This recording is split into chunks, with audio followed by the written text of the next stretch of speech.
Welcome to the Loft's Publisher Profiles, a series of interviews that highlights literary organizations, builds a robust resource page, and strengthens connections in the community. Today, with William Burleson of Flexible Press. My name is Emma. I'm the Loft Marketing and Communications intern for the spring of 2022, and today I'm joined by Bill Burleson of Flexible Press. Flexible Press began in 2017 and has quickly become a publisher of excellent, well-crafted literature. They support a variety of causes and underrepresented voices. As of the beginning of 2022, Flexible Press and its authors have donated $6,162 to local, national, and international mission-driven nonprofits. That's great. So welcome and thank you. Thank you. Would you just be able to introduce yourself for us and give us a little bit of background of your life before Flexible Press? You bet. Thank you. My name is William Burleson, and I'm the founder and chief cook and bottle washer at Flexible Press. It's a volunteer-run organization, and we have a lot of hands out there, and it's my joy to work with everybody and work with a really great team of workers and a great team of authors. And it's been an awful lot of fun. We're about 3 years of working hard on getting books out. Right now we have, this year we're putting out 4 books, and last year was 3, and 3 the year before that. So we're just right about the pace we like. Nice, small, well-crafted, taking our time and doing them right, working with authors. Mm-hmm. Great. So you started Flexible Press, right? Correct. And when did this idea come to you? Was there something that specifically sparked this idea? Yeah, it was kind of a slow evolution, really, although it sounds like it's more recent. Excuse me. It was actually kind of slow. We started with a group of authors who got together to write an anthology, which was called Lake Street Stories. And we worked together and we crafted new stories for the same, worked together for like a year and a half, and then published the book. And we enjoyed ourselves, and it was an awful lot of fun. So we followed that up, instead of writing it, being jurists, in an anthology called Home. And so we put out this anthology, and that was, I think that's an incredible piece of work and some really interesting stuff on what does it mean to be home. You know, it has a wide range of different experience and what that could possibly mean. And that was a really great project. So we just kept going from there and said, well, let's do more. And so we've just kept going and going since then. And this is where we landed now, more novels and literary fiction than, well, it's always been literary fiction, also some poetry on occasion, but it's more and more novels as we're going along. Yeah, that's exciting. Yeah, I love anthologies personally. Do you think it was like significant that that's how you started out with? Well, we're all short story writers is how we ended up doing that. So we're all literary fiction short story authors. Excuse me again. And so that's kind of our roots. There's a few people who have had novels out themselves, but mostly that's where we came out of, the short stories. Poetry is a stretch for a lot of us, and that's something I can't ever speak to. So we've had guest poetry editors for that, for anything involving that. So generally it's totally in our wheelhouse to do anthologies. You're right, they're great. I don't know why they're not more popular. I don't think a whole heck of a lot of people read anthologies or literary magazines. I wish they would, because there's some incredible work in them. Mm-hmm. Yeah. Flexible Press is unique because it donates its profits to nonprofit organizations that often connect with the subject of the book, which I think is really awesome. Why is this important to you? It all goes back to that origin again. Lake Street Stories all went to Clues, who at the time there was a fire next door, and a roof and that building fell on top of Clues on Chicago and Lake. Mm-hmm. And so they needed all the donations they could get. And so that was a real fun little project to create some interest and create some buzz and create some discussion about Clues and get the word out. And following that up with Home, we gave all the money from that went to Alliance Housing, which is a wonderful nonprofit that builds housing for people who have been or are at risk for homelessness. And they have buildings all over the Twin Cities and just do spectacular work, making sure people have roofs above their head. And so we were really happy to do that. And so we've just kept going with that. Every one of our books has some nonprofit somewhere that it supports. For example, one of the books coming up is Secret Waltz, which has a really is an important part of the story is an unplanned pregnancy in the 60s. And that young woman's inability to get any kind of family planning help was a disaster, and that's what the story is about. So that money for that book goes to Planned Parenthood. So there's always a cause behind this. It's all about linking. Again, we want to support authors, which is critical because goodness knows we all need it so much. So supporting authors, but at the same time, we're part of a larger. We're always got to remember we're part of a larger community. And so doing our part to support them too is that's in our DNA. Yeah, seems like that's really important to Flexible Press as an organization, and I think maybe you're doing something that a lot of people think needs to happen, but have a hard time tangibly getting there by truly connecting causes and organizations and community people and issues in the community to writing and authors. So yeah, that's really awesome. It's an interesting balance because when it comes to marketing, for a long time we always told people where it was going. I mean, there's always, if you go to the website, you'll find out where it's going, but we don't put it on the cover. We don't talk about it a lot. It's in the press release, but it's like the last thing in the press release. And it's just a choice that we made, is that we don't want anyone to think that in any way that means we're skimping on quality of the writing. In any way that these books are oh well, we're doing this out of earnestness or something. It's like, no, this is quality writing first and foremost. That has got to be that bar has to be met. If it's not good writing, it's not going to happen.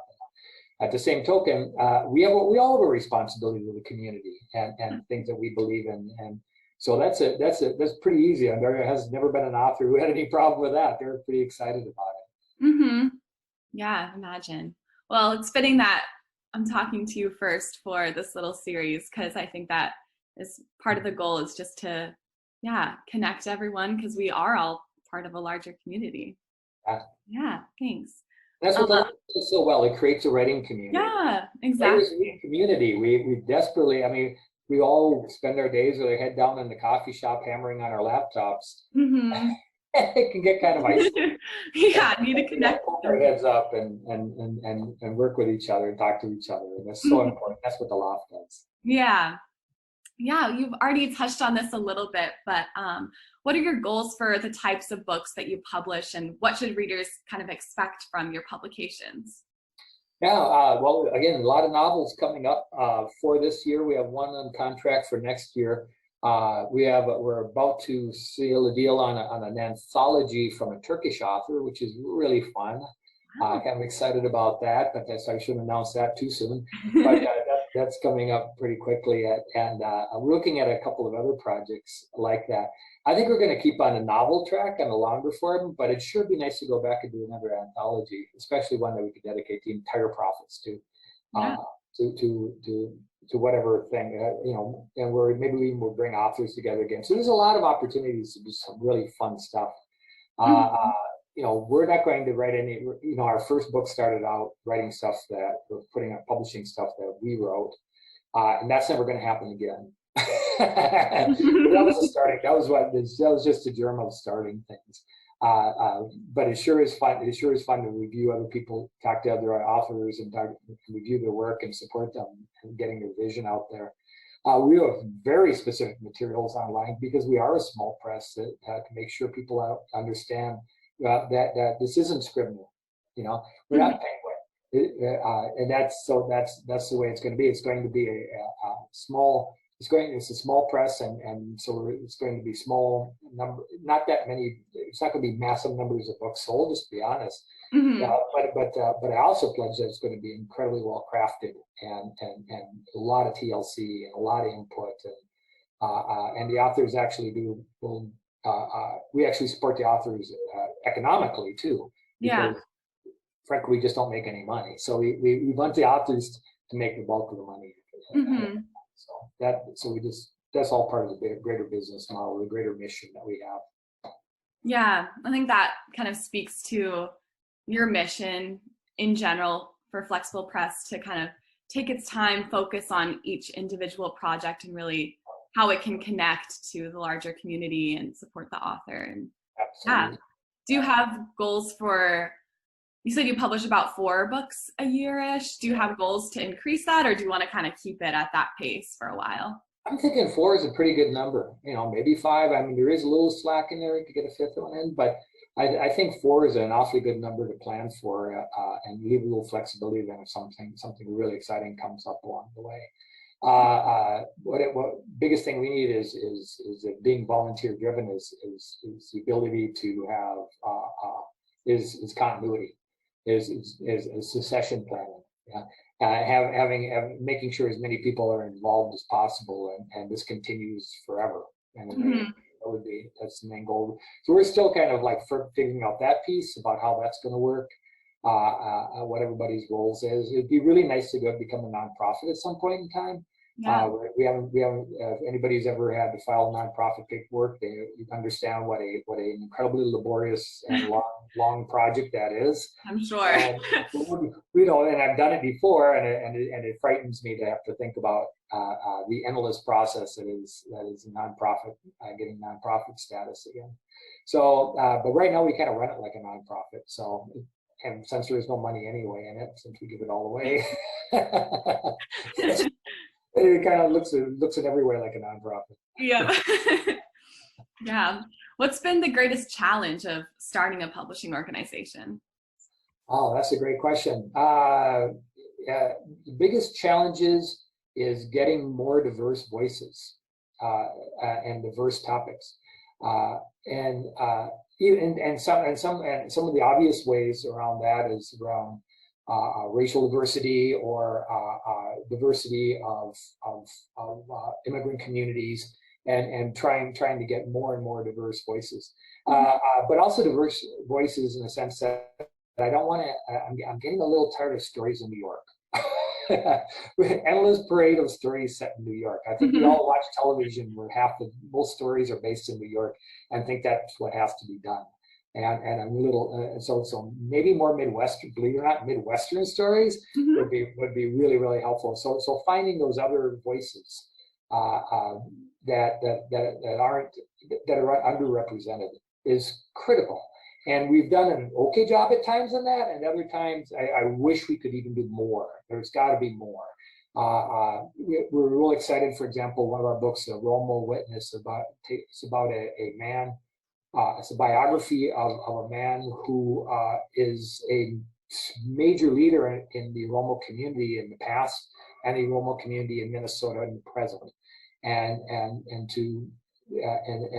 The story starts with his nephew picking him up at his job, pushing a broom at a restaurant on Lake Street. And this is a very important man, and that's what his job is, and that's okay. But what an immigrant experience that is for that man to be looked up to, and yet he has, this is what he does for a living now. And nothing wrong with that, doing that for a living, but nonetheless, it's amazing what people who are immigrants have to do, and that book points that out so well. More stories like that. Really, really want to see more stories like that. Definitely. What are some things that you feel like your organization does really well? Oh, yeah. That's a great question. That's for other people to judge, I think. I think we're very communicative with the authors, and we'll do anything for them, and to keep people really well in the loop. Yeah. Definitely one thing. I don't know, but I'll leave to other people about if they like the book designs or the cover art or the editing is good. We have a wonderful editor that we hire. That's one job that isn't volunteer, because editing is everything. So getting a really solid editor, and we have just a god of an editor in Vicki Dang. She's incredible, and I don't think she's working for anybody else anymore. I think she's just working for us. I'm sorry, I think she has a day job, but other than that, we all have things we have to do. But so that's something that we take a lot of pride in too, is make sure that's right. For sure. Yeah. So you mentioned you have a couple upcoming books and projects. Are there any that you're especially excited about? That's a great question. All of them are. They're like children.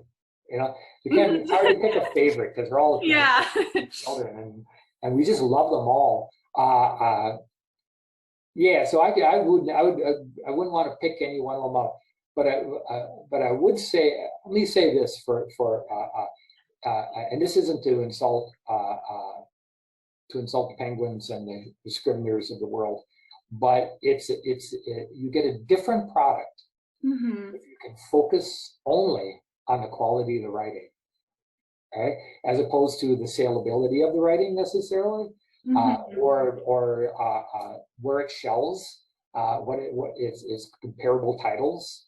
Those are all things that are important too. But when your sole mission is to put out really good writing, it's amazing what different sort of books you can pick.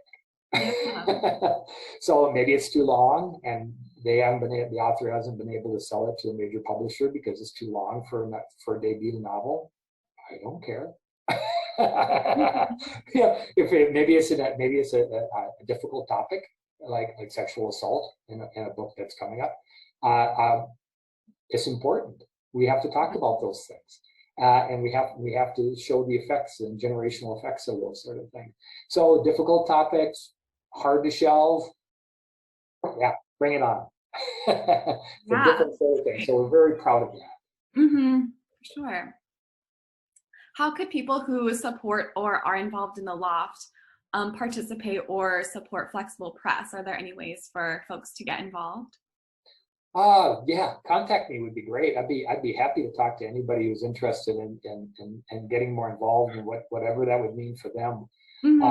We're always looking to add people to our what we call the advisory board, because we don't have a board, not being officially a nonprofit, but the advisory board.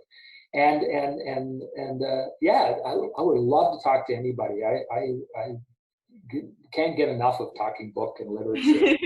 Anybody wants to reach out. Our submissions are closed at the moment because as a small press, we got swamped. So we had to pull back for the moment. We will reopen. But please contact me. Yeah, I can speak from experience that you will. Yeah, that was fun. Yeah, open to collaborating. That's great. And buy the books, probably. That would help. Yep. All right, I have one last question for you, and it's just, what do you love about publishing other people's work? Oh, the authors. I love talking to the authors. What a bunch of nice people. I mean, we hang around a cool community. You know, these are good people that have worked really, really hard and put their heart and soul into something. And if I can help them, I just love it. And I love talking to them and meeting them. I'm going to be going to the Association of Writers and Writing program coming up shortly. I meet a whole bunch of authors I've only just talked to on Zoom and emailed with constantly. So I can't wait to see people in person for the first time, especially with the pandemic. Yeah, that'll be exciting. Got a lot of in-person meetings, but yeah, the authors are a blast. What a great opportunity to get to know some really cool people.